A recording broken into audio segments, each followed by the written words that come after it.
ഛത്തീസ്ഗഡിൽ കേഷ്കൽ ഡിവിഷനിൽ 21 മാവോയിസ്റ്റ് ഭീകരർ ആയുധം വെച്ച് കീഴടങ്ങി. തലയ്ക്ക് ഇനാം പ്രഖ്യാപിച്ചിരുന്ന ഡിവിഷൻ കമ്മിറ്റി സെക്രട്ടറി മുകേഷ് ഉൾപ്പെടെയുള്ളവരാണ് കീഴടങ്ങിയത്. AK-47 തോക്ക് ഉൾപ്പെടെയുള്ള ആയുധങ്ങൾ ഇവർ ഹാജരാക്കി. വിവരങ്ങളുമായി ഡൽഹിയിൽ നിന്ന് ജിഷ്ണു കൃഷ്ണൻ ചേരുന്നുണ്ട്. ജിഷ്ണു, വീണ്ടും ഈ മാവോയിസ്റ്റ് ഭീകരർ കീഴടങ്ങിയിരിക്കുന്ന വാർത്തയാണ് പുറത്തുവരുന്നത്. വിവരങ്ങൾ.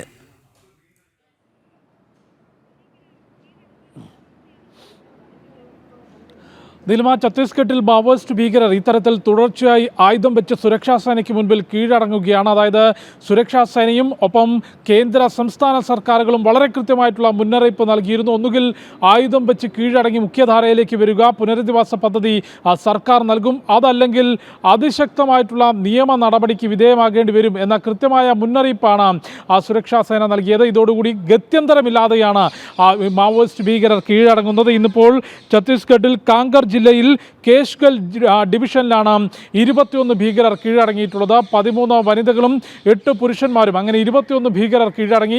3 AK-47 തോക്കുകളും മറ്റ് തോക്കുകളുമായി 21 ആയുധങ്ങൾ, സ്ഫോടക വസ്തുക്കൾ ഇവയെല്ലാം തന്നെ ഹാജരാക്കിക്കൊണ്ടാണ് മാവോയിസ്റ്റ് ഭീകരർ സുരക്ഷാ സേനയ്ക്ക് മുൻപിൽ കീഴടങ്ങിയിട്ടുള്ളത്.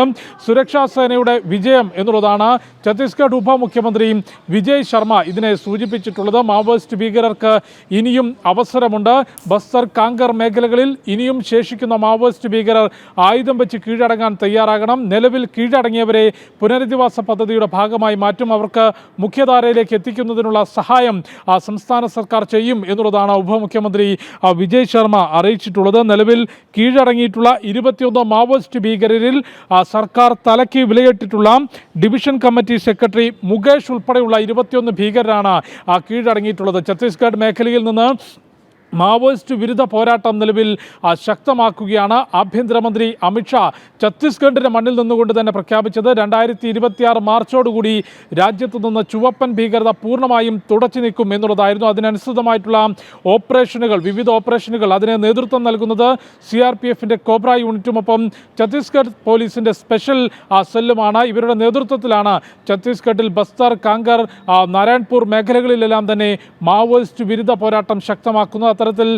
കൃത്യമായിട്ടുള്ള നയപരമായിട്ടുള്ള പരിപാടികൾ, ഒപ്പം മാവോയിസ്റ്റ് ബാധിത മേഖലകളിലെ ജനങ്ങളുടെ ജീവിത നിലവാരം ഉയർത്തുന്നതിനും അവിടേക്ക് വിദ്യാഭ്യാസ സ്ഥാപനങ്ങളും ആശുപത്രികളും എത്തിച്ചുകൊണ്ട് അവരുടെ ജീവിത നിലവാരം ഉയർത്താനുള്ള പ്രവർത്തനങ്ങൾ കൂടി നിലവിൽ നടന്നു വരികയാണ്. അതിൻ്റെ ഭാഗമായി ഈ പ്രവർത്തനങ്ങളുടെയെല്ലാം ആകെ വിജയം എന്നുള്ളത് ഛത്തീസ്ഗഡിൻ്റെ ഉൾഗ്രാമങ്ങളിൽ, മുൻപ് മാവോയിസ്റ്റ് ഭീകരവാദം മാത്രം അടക്കി വാണിരുന്ന മേഖലകളിൽ പോലും ഇന്ന് വികസനം എത്തുന്നു. അവിടെ രാജ്യത്തിൻ്റെ ദേശീയ പതാക പാറിപ്പറക്കുന്ന ദൃശ്യങ്ങൾ പുറത്തു വരുന്നു. അത്തരത്തിൽ വലിയ വിജയം മാവോയിസ്റ്റ് ഭീകരതയ്ക്ക് മേൽ രാജ്യം നേടുന്നു. ആഭ്യന്തരമന്ത്രി തന്നെ സൂചിപ്പിച്ചത് മാവോയിസ്റ്റ് ഭീകരവാദം ഒരു ചരിത്രമാകാൻ പോവുകയാണ്, അത് അന്ത്യശ്വാസം വലിക്കുകയാണ്. 2026 മാർച്ചോടുകൂടി രാജ്യത്ത് നിന്ന് ചുവപ്പൻ ഭീകരത പൂർണ്ണമായും തുടച്ചു നീക്കും എന്നുള്ളതാണ്. അത്തരം നടപടികളുടെ ഭാഗമായിട്ടാണ് മാവോയിസ്റ്റ് ഭീകരർ കീഴടങ്ങുന്നത്. ഇന്ന് കാങ്കർ മേഖലയിലെ കേഷ്കൽ ഡിവിഷനിലാണ് 21 ഭീകരർ ആയുധം ഉപേക്ഷിച്ചുകൊണ്ട്, ആയുധം സുരക്ഷാ സേനയ്ക്ക് മുൻപിൽ വെച്ചുകൊണ്ട് കീഴടങ്ങിയിട്ടുള്ളത്. നീലിമ. ശരി ജിഷ്ണു, മാവോയിസ്റ്റ് വിരുദ്ധ ഭാരതത്തിലേക്കുള്ള, മാവോയിസ്റ്റ് മുക്ത ഭാരതത്തിലേക്കുള്ള വലിയ ചുവടുവയ്പ്പാണ് ഉണ്ടായിരിക്കുന്നത്. ഛത്തീസ്ഗഡിൽ കേഷ്കൽ ഡിവിഷനിൽ 21 മാവോയിസ്റ്റ് ഭീകരർ ആയുധം വെച്ച് കീഴടങ്ങിയിരിക്കുന്നു. വാർത്തയുടെ വിശദാംശങ്ങളാണ് ജിഷ്ണു കൃഷ്ണൻ പങ്കുവച്ചത്. മറ്റൊരു വാർത്തയിലേക്ക്.